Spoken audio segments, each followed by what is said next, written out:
The fire alarm went off during finals, but our teacher locked the door and said, "Nice try, but nobody's getting out of this test."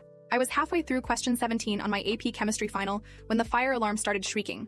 The sound was so loud it made my teeth hurt, and everyone's heads snapped up from their exam papers at exactly the same moment. People started gathering their stuff automatically because we'd done this drill 100 times before.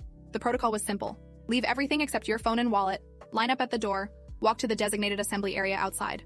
Mrs. Garrison stood up from her desk at the front of the room and held up both hands like she was stopping traffic. She didn't head toward the door or reach for her emergency folder. Instead, she walked over and turned the deadbolt lock with this deliberate click that echoed even over the alarm. "Nice try, but nobody's getting out of this test," she said, her voice cutting through the noise. "Return to your seats immediately. You have 43 minutes remaining." I looked around at the other 26 students in the room, and everyone had the same confused expression. My friend Daniela, who sat 2 rows over, mouthed, "What the hell?" at me while pointing at the door. The alarm kept screaming, and Mrs. Garrison walked back to her desk like nothing unusual was happening. She sat down and started grading papers from another class, completely ignoring the sound that was making it impossible to think. A kid named Isaiah stood up near the back and said he was pretty sure we had to evacuate during fire alarms. Mrs. Garrison didn't even look up from her grading. Every single year, some student thinks they're clever and pulls the alarm during finals week. Last year, it was during the AP biology exam, and the year before that, it was during pre-calculus. I've been teaching for 19 years, and I'm not falling for it anymore. You all stay right here and finish your tests. The alarm continued for another 30 seconds before cutting off abruptly, leaving this ringing silence in the room. But even without the noise, nobody moved to start working again. We were all just sitting there looking at each other and at the locked door and at Mrs. Garrison, who was acting like this was completely normal. I could see smoke coming under the door from the hallway. Just a thin gray line at first, barely visible against the tile floor. I thought maybe I was imagining it because my eyes were tired from staring at chemistry equations for an hour. But then Daniela stood up and pointed at it, and once she did, everyone could see it. The smoke was getting thicker, turning from gray to darker gray, creeping across the floor like fog. "Mrs. Garrison," Daniela said, her voice getting higher. "There's smoke. We need to leave right now." Mrs. Garrison finally looked up from her papers, squinting at the door like she needed glasses but refused to admit it. She stood and walked over, bending down to look at the smoke, then straightened up and waved her hand dismissively. "It's probably from someone vaping in the bathroom. You know how the ventilation system pulls air through the hallways. Everyone sit down and get back to work. You're wasting precious test time with this nonsense." But the smoke kept coming, and now I could smell something burning. Not like paper or wood, but something chemical and sharp that made my throat feel tight. Isaiah walked toward the door despite Mrs. Garrison's order, and 3 other students followed him. They tried the handle, but it didn't budge because she'd locked it. Isaiah turned around and said they needed the key, and Mrs. Garrison crossed her arms and shook her head. "You'll get the key when the test time is up, not 1 second before. I'm not going to let you all cheat by looking up answers on your phones during a fake fire drill. Now sit down." That's when the second alarm started, except this one was different. It wasn't the fire alarm with its steady wailing. This was the lockdown alarm, the one that meant active threat, the one we drilled for after the shooting at the school 3 counties over last fall. The sound was this pulsing tone that made my whole body tense up, and a recorded voice came over the intercom saying, "Lockdown initiated. This is not a drill. All teachers secure your classrooms immediately." Everyone started talking at once, voices overlapping in confusion and fear. Half the class stood up and moved toward the windows, which were those old-fashioned kind that actually opened. Mrs. Garrison's face went from annoyed to confused for just a second, but then she set her jaw and said louder, "Everyone in your seats now. I don't care what the intercom says. This is clearly students coordinating to disrupt finals. Sit down or you'll receive a 0 on this exam." The smoke was now thick enough that the far corner of the room was getting hazy. I could hear something in the hallway, footsteps running and someone yelling, but I couldn't make out the words through the door. My phone buzzed in my pocket, which shouldn't have been possible because we'd all turned them off for the test. I pulled it out and saw 15 missed calls from my mom and a text that just said, "Fire at school, get out now, news says whole building." I held up my phone to show Mrs. Garrison. "My mom says there's a real fire. It's on the news. We need to leave right now." She walked over and snatched the phone from my hand, looking at the screen with narrowed eyes. For a moment, I thought maybe she'd finally believe us, but instead she powered it off and set it on her desk. "Clever, using your mother to try to convince me. But I'm not naive. You probably sent yourself that text before the exam started. Scheduled it to arrive during the test. Everyone's phones go on my desk immediately. This test continues." Daniela started crying, which made this situation feel even more unreal because Daniela never cried. She was the girl who'd broken her arm during soccer practice and walked to the nurse's office without making a sound. Now tears were running down her face as she stared at the smoke that was maybe 3 inches thick across the floor. Another student, a quiet kid named Warren who I'd never heard speak in class, suddenly stood up and grabbed his backpack. "I'm leaving. My dad's a firefighter and he always said if you see smoke, you go. I don't care about the test." Mrs. Garrison moved to block the door, spreading her arms wide like she could physically stop all 27 of us. "Warren Liu, if you take one more step toward this door, you will fail this class. Not just the exam, the entire semester. Do you understand me? Sit down right now." Warren stopped, and I could see him calculating whether graduating was worth potentially dying. The smoke chose that moment to trigger the sprinkler system. Water started raining down from the ceiling, immediately soaking all our test papers and making the ink run. Students screamed and tried to cover their exams with their bodies, but it was pointless. Within seconds, everything was drenched. Mrs. Garrison looked up at the sprinklers with this expression of betrayal. like they'd personally attacked her. She grabbed the emergency towel from her desk drawer and tried to dry off her gradebook, but it was already ruined. The water was cold, and the pressure was intense, like standing under a shower set to maximum. My clothes were plastered to my body, and my test paper had turned into a soggy mess that was disintegrating under my pencil. Through the windows, I could now see actual flames. Not in our room, but in the building across the courtyard. The science wing was on fire, with orange flames visible through third-floor windows and black smoke pouring out. The courtyard below was full of students who'd evacuated, all standing behind yellow tape that security must have put up. We could see them pointing up at our window, and some were holding phones up recording. Mrs. Garrison finally looked out the window, and her face went pale. The fire across the courtyard was growing, spreading from one window to the next, and we could hear glass breaking even through our closed windows. She stood there frozen for maybe 5 seconds, just staring at the flames. Then she pulled herself together and walked to the door, taking her keyring from her pocket. "All right, everyone line up single file. We're evacuating in an orderly fashion. No running, no pushing. Leave your tests on your desks." The door wouldn't open. She turned the key and pulled the handle, but something was wrong. She tried again, jiggling the key and pulling harder, but the door stayed shut. Isaiah pushed forward to help, and together they yanked on the handle while the smoke in the hallway got darker and started coming under the door in thick rolling clouds. "It's jammed," Mrs. Garrison said, and her voice cracked on the word jammed. "Something's blocking it from the outside. The heat must have warped the frame." That's when I realized we weren't just locked in by her stupid paranoia about cheating. We were actually trapped. The smoke was filling the room now, hanging at chest height and dropping lower with each second. Students started coughing, and the sprinklers continued dumping water on us. Through the window, the fire across the courtyard was fully engulfed, and I could see firefighters arriving with trucks and hoses, but they were focused on that building, not ours. They didn't know we were trapped in here. Daniela ran to the windows and started pulling on them, trying to open them wider. They were the crank style that only opened about 6 inches, not nearly enough for a person to fit through. She grabbed a chair and looked like she was about to throw it through the glass, but Mrs. Garrison screamed at her to stop. "That glass is expensive and we're on the 2nd floor. You'll kill yourself jumping from this height. Everyone stay calm while I figure this out." Warren pulled out his phone, which he'd hidden in his sock instead of putting on Mrs. Garrison's desk. He was trying to call 911, but kept shaking his head. No signal. The fire must have taken out a cell tower or something. I can't get through. The smoke was at our shoulders now, forcing us to crouch down to breathe. The air near the floor was slightly better, but not by much. My eyes were burning and my throat felt like I'd swallowed sandpaper. Around me, students were coughing violently, and a girl named Patricia threw up in the corner from the smoke inhalation. Mrs. Garrison was on her hands and knees at the door, still trying to force it open. She'd grabbed a fire extinguisher from the wall and was using it like a battering ram, slamming it against the door frame over and over. But the door was solid wood and the frame wasn't budging. I could see tears mixing with the sprinkler water on her face, and she kept saying, "I'm sorry, I'm so sorry," between hits. Isaiah and 3 other guys joined her, all of them throwing their weight against the door. They counted down together and hit it simultaneously, and I heard something crack. Not the door, but the wall next to it. The drywall had split from the impact, creating a small hole about the size of a baseball. Warren immediately started kicking at the hole, making it bigger. The drywall crumbled more easily than the door, and within a minute they'd created an opening large enough to see into the hallway. Smoke poured through the hole, thick and black, and through it I could see flames. The hallway was on fire. Not just smoke anymore, but actual flames running along the ceiling and down the walls. The lockers were glowing red from the heat, and I could see melted plastic dripping from the ceiling tiles. The door wasn't jammed because of warped wood. It was jammed because the hallway was completely impassable. Mrs. Garrison pulled back from the hole, her face covered in soot and her eyes wide. She looked at all of us crouched on the floor, soaking wet from the sprinklers, breathing smoke, and I saw the exact moment she realized what she'd done. She'd locked us in here during a real emergency. Her paranoia about test cheating had trapped us in a room that was filling with smoke while fire raged in the hallway outside. There was no way out through the door. The windows were too small. We were on the 2nd floor, too high to jump safely, and the firefighters outside were focused on the other building. Nobody knew we were here. Daniela stood up despite the smoke and faced Mrs. Garrison directly. "This is your fault. You did this. If we die in here, it's because you locked that door." Mrs. Garrison's mouth opened and closed, but no words came out. She looked around at all of us like she was seeing us for the first time, not as potential cheaters or grade statistics, but as actual human beings who were in danger because of her choices. She turned and grabbed the classroom phone from the wall, punching in numbers, but the line was dead, probably because the fire had damaged the infrastructure. She slammed the phone down and turned to the windows. "We have to break them. It's the only way to signal for help and get fresh air. The fall won't kill you if you hang from the ledge and drop. It's only about 10 feet that way." Isaiah grabbed the chair Daniela had been holding earlier and swung it at the window. The glass spiderwebbed but didn't break. He swung again, and this time, the window shattered outward in a shower of glass. Fresh air rushed in, and we could hear sirens and people shouting below. Warren leaned out the broken window and started yelling, waving his arms to get the firefighters' attention. Students crowded around the windows, trying to breathe the outside air while avoiding the broken glass still stuck in the frame. Below us in the courtyard, people were pointing up at our room now. I could see firefighters turning their hoses toward our building, finally noticing that the fire had spread from the science wing to the humanities building where we were trapped. But the smoke was getting worse, not better. Even with the window broken, the smoke from the hallway was overwhelming the fresh air. We were all coughing constantly now, and Patricia had passed out in the corner. Two students were dragging her to the window, trying to get her closer to the fresh air. Mrs. Garrison was helping them, her earlier authority completely gone, replaced by desperate guilt. Through the broken window, I could see a fire truck positioning a ladder. But it was moving so slowly, the hydraulics raising the ladder foot by foot while smoke poured out of our window.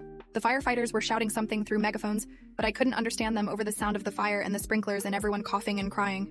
Isaiah didn't wait for the ladder. He cleared the remaining glass from the window frame with his jacket wrapped around his hand, then sat on the ledge with his legs hanging outside. Mrs. Garrison grabbed his shoulder and tried to pull him back, but he shrugged her off. "I'm not dying in here because you're worried about liability. I'm jumping." He turned around so he was facing into the room, holding the window frame with both hands. Then he lowered himself until he was hanging from the ledge by his fingertips, his feet dangling maybe 12 feet above the ground. He looked up at us one last time, said, "See you on the ground," and let go. I watched him fall, his arms windmilling as he tried to control his descent. He hit the wet grass and rolled, and for a horrible second I thought he'd broken something.